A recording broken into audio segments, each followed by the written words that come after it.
Telangana assembly का इजलास आज हंगामा खेज रहा। सीएम रेवंत रेड्डी ने नलगुंडा सभा में कल बीआरएस सरबराह केसीआर के तबसरों पर असेंबली में तनकीद की। रेवंत रेड्डी ने गुस्से का इजहार करते हुए कहा कि अगर रियासत की अहम अपोजिशन जमात के पास तेलंगाना समाज और किसानों का एहतराम होता तो वो मेडीगड्डा आते। उन्होंने कहा कि बार बार बीआरएस लीडर्स जबान की बात करते हैं, क्या हम कल नलगुंडा में साबिक वज़ीर आला के जरिए बोली गई जबान पर बात करें। उन्होंने अपोजिशन बीआरएस से कहा कि अगर आप बहस के लिए तैयार हैं तो लीडर ऑफ अपोजिशन को असेंबली में मदऊ करें। हम कालेश्वरम और दरियाई पानियों पर बहस के लिए तैयार हैं। रेवंत रेड्डी ने कहा कि केसीआर कह रहे हैं कि उन्हें मार दो। उन्होंने सवाल किया कि क्या कोई मुर्दा सांप को मारता है। रेवंत रेड्डी ने कहा कि अगर आप कह रहे हैं कि मेडीगड्डा का दूसरा और तीसरा सुतून झुका हुआ है तो आइए इस पर असेंबली में बहस करें, कहीं भागकर शेखी ना मारें। सीएम ने कहा कि हुकूमत आबपाशी के मंसूबों पर वाइट पेपर जारी करने को तैयार है। हम कालेश्वरम पर बातचीत के लिए भी तैयार हैं। सीएम के इस बयान पर हुक्मरान और अपोजिशन जमातों के दरमियान ज़बरदस्त झगड़ा हुआ। बाद-ए-आज़म बीआरएस अरकान ने हुक्मरान जमात के खिलाफ ऐवान से वॉकआउट कर दिया।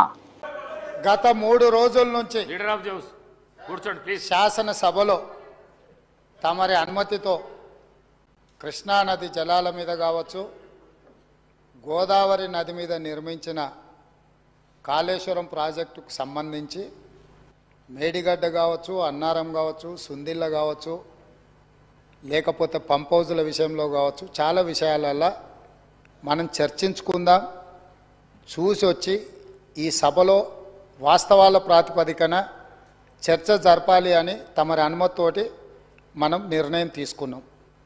వాస్తవంగా ఈ రైతుల పట్ల, తెలంగాణ సమాజం పట్ల గౌరవం ఉంటే ప్రధాన ప్రతిపక్ష పార్టీ ప్రభుత్వ ఆహ్వానాన్ని దృష్టిలో పెట్టుకొని అందరం కలిసి అక్కడికి వెళ్ళి ఆ ప్రాజెక్టులను పరిశీలించి అక్కడ జరిగిన నష్టాన్ని, రైతులకు వచ్చిన కష్టాన్ని అర్థం చేసుకొని ఆ సమస్యకు ఒక పరిష్కారం చూపించే అవకాశం ఉండే. రాకపోను కొత్తగా వచ్చిన ప్రభుత్వమే ఏదో తప్పు చేసినట్టు, ఈ తప్పుకు కొత్తగా వచ్చిన వాళ్ళే బాధ్యత అయినట్టు, అదేవిధంగా పదే పదే భాష గురించి, మాటల గురించి మీరు ఇట్లా అంటున్నారు, మీరు అట్లా అంటున్నారు, మమ్మల్ని గౌరవిస్తలేరు అని ఏదైతే చర్చ జరుగుతుందో, మాజీ ముఖ్యమంత్రి గారు నిన్న నల్గొండ జిల్లాలో వాడిన భాష మీద చర్చ చేద్దామా అధ్యక్ష? ఏం బీకనిక పోయినరని అడుగుతాడా అధ్యక్ష?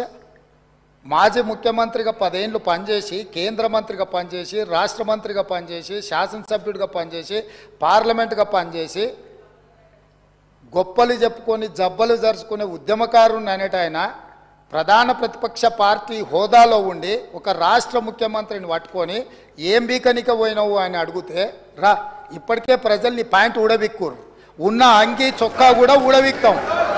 ఇప్పటికే తెలంగాణ ప్రజలు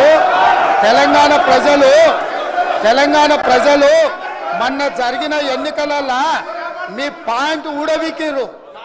ఇవాళ ఆ పాయింట్ ఊడవీకితే చెప్పుకునే దిక్కులేక బొక్కబోర్ల పడితే బొక్కలు ఇరిగినాయి మీకు. అయినా మీ బుద్ధి మారలేదు. ఒక ముఖ్యమంత్రిని పట్టుకొని ఏం బీకనిక పోయినావని అడుగుతారా అధ్యక్ష? ఇది పద్ధత? ఈ రాష్ట్రం 4 కోట్ల ప్రజలు ఓట్లేసి గెలిపించిన ముఖ్యమంత్రిని పట్టుకొని ఏం బీకనిక పోయినావని అంటారా అధ్యక్ష? ఇదేనా తెలంగాణ సాంప్రదాయము? ఈరోజు నేను మళ్ళీ అడుగుతున్నా అధ్యక్ష, ఈరోజు మేడిగడ్డ మేడి పండులాక కుంగిపోతే మేడిగడ్డల నీళ్లు నింపడానికి అవకాశం ఉందా అధ్యక్ష? ఇవాళ మీరే సాగునీటి పారుదల శాఖ మంత్రులుగా పనిచేసారు కదా. చంద్రశేఖరరావు గారు, హరీష్ రావు గారు ఇద్దరు సాగునీటి పారుదల శాఖ మంత్రిగా పనిచేసారు కదా అధ్యక్ష. ఈరోజు వాళ్ళకే పెత్తనం ఇస్తాం, వాళ్ళనే చేయమని ఉండ్రి. ఈరోజు ఏ రకంగా మేడిగడ్డలో నీళ్లు నింపుతారో, మేడిగడ్డ నుంచి నీళ్ళు ఎత్తి అన్నారంలో పోస్తారో, అన్నారంలో నుంచి సుందిలలో ఎట్లా పోస్తారో బాధ్యత వాళ్ళని తీసుకోమని ఉండ్రి అధ్యక్ష. మొత్తం కుంగిపోయి కుప్పగూలిపోతుంటే ఈరోజు అక్కడ నీళ్లు నింపడానికి ఏమాత్రం అవకాశం లేక పూర్తిగా ప్రాజెక్టు దెబ్బతిని ఖర్చు పెట్టిన 94,000 కోట్ల రూపాయలు వృధా అయిపోయి ఈరోజు మొత్తం ప్రాజెక్టే దెబ్బతిన్న పరిస్థితిలో ఈ రోజు ప్రజల దగ్గరికి వెళ్ళి సమాధానం చెప్పుకోలేక శాసనసభకు రావాల్సిన ఉపనాయకుడు ఇక్కడ సభలోకి రాకుండా పారిపోయి ఈరోజు చర్చ చేద్దామంటే రాకుండా ముఖ్యమంత్రి గారిని పట్టుకొని ఇట్లా మాట్లాడొచ్చా అధ్యక్ష? అందుకే నేను ఒకటే మాట అడుగుతున్నా, మీరు ఇవాళ చర్చకు సిద్ధమైతే పిలువండి. మీ పార్టీ నాయకుడిని, మీ సభాపక్ష నాయకుడిని చర్చ చేద్దాము. రేపు సాయంత్రం వరకైనా కాళేశ్వరం ప్రాజెక్టు మీద, గోదావరి జలాల మీద ఈ ప్రభుత్వం చర్చ చేయడానికి సిద్ధంగా ఉంది. పారిపోయి ఫామ్ హౌస్లో వండుకొని ప్రతిపక్షాలుగా బాధ్యత నుంచి తప్పించుకొని మీ అవినీతి బయటపడుతుందని, కాళేశ్వరంలో మీ దోపిడీలో జైలుకి వెళ్లాల్సి వస్తుందని కేసీఆర్ ను చంపుతారా అంటారు. ఎవరికి అవసరం ఉంది అధ్యక్ష చంపాల్సిన అవసరం? సచిన పావును ఎవడైనా చంపుతారా అధ్యక్ష?